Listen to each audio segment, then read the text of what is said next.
अमरीकी मशहूर साइंसदान Henry Larsen इस्लाम क़बूल करे वरितो। स्टीम सेल जे शोबे में मशहूरी माणींदड़ साइंसदान हार्वर्ड यूनिवर्सिटी जे प्रोफेसर हेनरी लार्सन इस्लाम क़बूल कंदे पहिरें रमज़ानुल मुबारक ते रोज़ो रखियो ऐं तरावीह जी निमाज़ अदा कयाई। डॉक्टर हेनरी लार्सन जो इस्लामी नालो अब्दुल हक रखियो वियो आहे।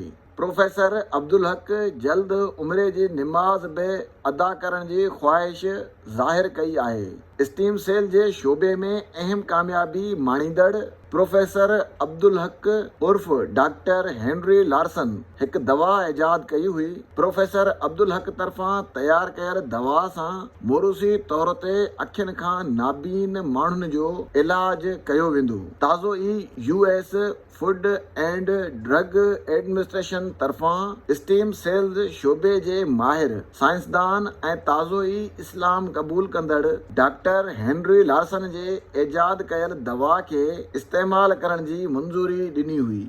डॉक्टर हेनरी लार्सन पारां इस्लाम क़बूल करण वारे अमल खे मुसलमाननि तरफ़ां ख़ूब साराहियो पियो वञे। समाजी राब्तनि वारे ऐप एक्स ते हिकु शख़्स पारां इहो पिणु चयो वियो आहे त सॼी दुनिया में हिन वक़्त जे सभिनी खां वधीक ॾाहे शख़्स खे इस्लाम क़बूल करण ते भलीकार करियूं था।